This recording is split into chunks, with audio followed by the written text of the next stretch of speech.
640 Ford truck came into our shop with a couple of problems. Most important was the fuel gauge. When it was filled up, it was reading a half a tank and very erratic. And the power steering pump was making a lot of buzzing noise. This is a custom car built back east and has done very well. So we're looking at the power steering and we see that the rack bushings are split, and this car has very little mileage on them, and we see a lot of these split bushings in these racks that come into our shop. So our fix for it is to fit it with some Delrin bushings. Delrin's a good substitute for rubber polyurethane, and it holds its shape and it's got a slight lubrication quality. So it works out well. So you'll see us machining some bushings out of Delrin bar stock here on the lathe. Delrin has a lot of qualities that we can use for bushing substitution. We use them for A-arm bushings, and they have other purposes. We keep a fair stock around Delrin.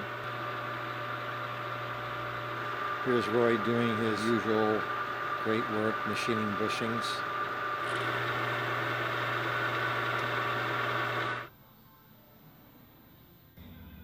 Roy's checking the fit here. A lot of these racks are not concentric, so they're wider on one end and tighter on the other side. So we ended up making 4 individual rack sleeves with different outside ODs, and for the most part it works out pretty well.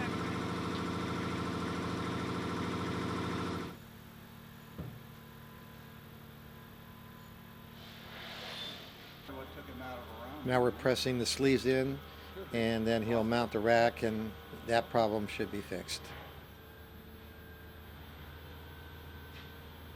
The bushings should last for the lifetime of the car or the truck. These things are fair weathered cars, but even if they drove it a lot, these bushings generally don't wear if the rack is mounted properly.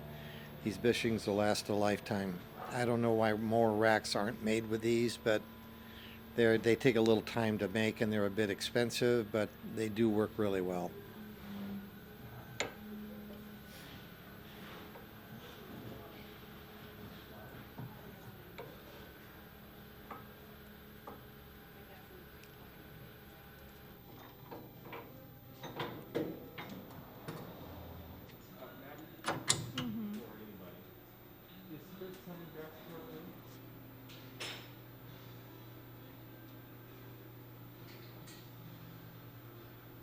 Here you see the power steering pump. It got rebuilt with new vanes and new seals, and it went back in. Now we're looking at the fuel gauge. Lewis and I are trying to decide how we're going to fix this. This thing is mounted on the slope of the gas tank, which is not good for a rheostat type of ascending unit. They can't be sideways in the pump.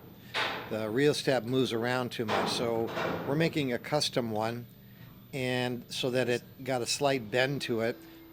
That's the fuel pump going in right there.